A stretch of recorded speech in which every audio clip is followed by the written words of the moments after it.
किसी ने बड़े कमाल की बात कही है कि कितना भी ज्ञानियों के साथ बैठ लो, तजुर्बा तो जीवन में बेवकूफ बनने के बाद ही आता है।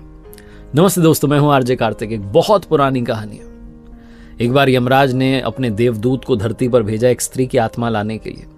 देवदूत जब धरती पर आए तो देखते हैं कि उस महिला की 3 छोटी बच्चियां हैं, तीनों रो रो के बुरा हाल हो रखा है। घर में पति की पहली ही मौत हो चुकी है, कोई संभालने वाला नहीं।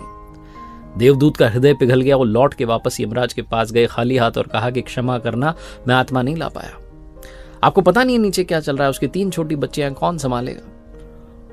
और वो जो महिला है उसके घर में कोई बचा भी नहीं है उन बच्चियों का ख्याल रखने वाला। मुझसे नहीं हो पाया। मैं तो कहता हूं कि आप उसे थोड़ा और जीवन दो ताकि उसकी बच्चियां बड़ी हो जाएं। उसके बाद उसे बुला लेना, उसकी आत्मा को बुला लेना। यमराज क्रोधित हो गए। उन्होंने कहा कि अच्छा, मतलब तुम उससे बड़े हो गए, उससे ज्यादा समझदार हो गए जो मृत्यु और जन्म निश्चित करता है। तुमने अपने जीवन का सबसे बड़ा पाप कर दिया। तुम्हें धरती पर जाना होगा और इस सजा को भोगना होगा। तुम जब तक अपनी मूर्खता पर 3 बार ना हंस लो तब तक तुम वापस नहीं आ सकते। देवदूत को तब भी लग रहा था कि मैं सही हूं, लेकिन सजा मिल गई थी, भोगनी थी। तो अपना दंड भोगने के लिए देवदूत जो था उसी देश में, उसी धरती पर आ गिरा जहां से वो आत्मा लेने के लिए गया था। एक शहर में सड़क किनारे फटे हाल जो है मनुष्य रूप में पड़ा हुआ था। एक गांव से एक जूता बनाने वाला कारीगर शहर में आया हुआ था अपने बच्चों के लिए गर्म कपड़े और कंबल ले जाने के लिए, क्योंकि सर्दियों के दिन थे। उसने देखा कि एक गरीब आदमी सड़क किनारे, मुझसे भी गरीब, फटे हाल पड़ा हुआ है। तो उसने सोचा कि ये जो गरीब है इसकी पहले मदद करते हैं। उसने उस देवदूत के लिए जो मनुष्य बनकर के वहां पड़ा हुआ था उसके लिए गर्म कपड़े कंबल खरीदा। और बातों बातों मालूम चला कि रहने के लिए जगह नहीं है, तो उसे कहा चल भाई मेरे घर ही रह लेना। जब साथ लेके जा रहा था तो कारीगर ने समझाया कि भाई मेरी पत्नी गुस्सा करेगी, क्योंकि पैसे बहुत मुश्किल से जमा किए थे, हमारे बच्चों के लिए कपड़े लाने थे, मैंने तुम्हारे लिए ले लिए। वो जो भी बोले सुन लेना। घर पहुंचे तो कारीगर की पत्नी ने गुस्सा करना शुरू किया। देवदूत को जोर से हंसी आई कि समझ ही नहीं पा रही है कि घर में कौन आ गया, देवदूत आ गया, पूरा घर जो है दौलत से भर जाएगा, बहुत सारा धन होगा, ऐश्वर्य होगा, संपदा होगी। समझ ही नहीं पा रही है, बस ये देख रही है कि भाई मेरे बच्चों के कपड़े नहीं आए। वैसे भी इंसान ज्यादा दूर का कहां देख पाता है।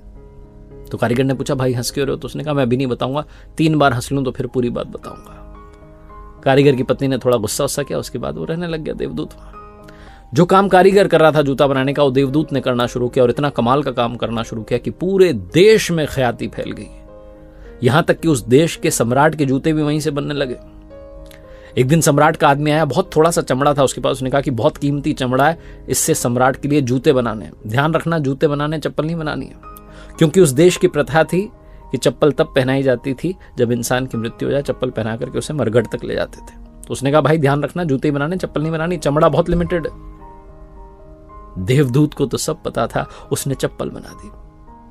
जो कारीगर था जूता बनाने वाला, जो लेकर आया था उसे अपने घर में, उसे गुस्सा आ गया। उसने कहा तुझे समझ नहीं आती, तू मरवाएगा, फांसी दिलवाएगा। सम्राट के लिए जूते बनाने थे, इतना ही चमड़ा बचा था, तूने चप्पल क्यों बना दी? लकड़ी उठा करके उसे मारने लगा। तभी सम्राट का आदमी दौड़ता हुआ और कहने लगा कि सुनो, उस चमड़े से तुमने जूते तो नहीं बना दिए, उस चमड़े से चप्पल बना दो, क्योंकि सम्राट की मृत्यु हो गई है। और सम्राट तो चाहते थे उस चमड़े से बने हुए जूते पहनना, लेकिन चप्पल पहनाकर ही उन्हें मरघट तक ले जाया जाएगा। इन्होंने तुरंत चप्पल ला करके रख दी कि तैयार है। सम्राट के आदमी को सूझा नहीं, फटाफट लेकर के भाग गया। जो जूते बनाने वाला कारीगर था वो देवदूत से कहने लगा कि भाई तुम्हें कैसे पता था? ये जोर से हंसने लगा देवदूत। इसने कहा कि अभी कुछ मत पूछो, बाद में बताऊंगा। एक दिन और घटना घटी। 3 लड़कियां एक बूढ़ी महिला के साथ में इनके आती, कहती कि हमारी शादी होने जा रही है, बढ़िया से हमें जो है सैंडल्स बनवाने हैं। और ये पहचान जाता है कि तो तीनों वही बच्चियां हैं जिनकी मां की आत्मा लेने के लिए मैं आया था धरती पर। ये बूढ़ी महिला से पूछता है कि बच्चियां कौन हैं? तो बूढ़ी महिला बताती कि हमारे पड़ोस में गरीब महिला रहती थी, उसकी 3 बच्चियां थी, मेरे कोई संतान नहीं थी, इनकी मां की बचपन में ही मृत्यु हो गई, तो मैंने इन तीनों बच्चियों को पाला। उस दिन देवदूत को समझ में आया कि अगर मैं उस दिन उस महिला की आत्मा को लेकर के नहीं जाता, यहीं छोड़ देता, जो कि मैंने किया, बाद में कोई और देवदूत लेकर के गए, लेकिन अगर वैसा होता कि वो महिला और जीती तो ये तीनों बच्चियां गरीबी में पलती। इन तीनों बच्चियों का जो भाग्य था पहले ही लिख दिया गया था। इन्हें किसी अमीर घर में पलना था, धन ऐश्वर्य संपदा के साथ पलना था। अमीर घर में इनकी शादी होने जा रही, इनका जीवन ऐश्वर्य से संपन्न हो गया और इन्हें मां का प्यार भी मिला, एक ऐसी महिला के रूप में जो कि बहुत करुणावान है। उस दिन देवदूत 3री बार हंसा, जोर जोर से हंसा, और जूते बनाने वाले कारीगर ने पूछा कि भाई अब तो बता दे। तब देवदूत ने पूरी बात समझाई और कहा कि मैं अपना दंड भोग रहा था मुझे आज समझ में आ गया कि जो ऊपर वाले का खेल है उससे बेहतर कोई जानता नहीं है। इसलिए क्या होगा, कैसे होगा, अच्छा होगा, बुरा होगा, सौभाग्य होगा, दुर्भाग्य होगा, ये सब सोचना बंद कीजिए और अपने जीवन को जीना शुरू कीजिए। एक बार फिर से वही बात जो अक्सर आपसे कहता हूं, ऊपर वाले के आशीर्वाद, अपनी मेहनत और अपनों के प्यार के साथ कर दिखाओ को जैसा कि दुनिया करना चाहे आपके जैसा।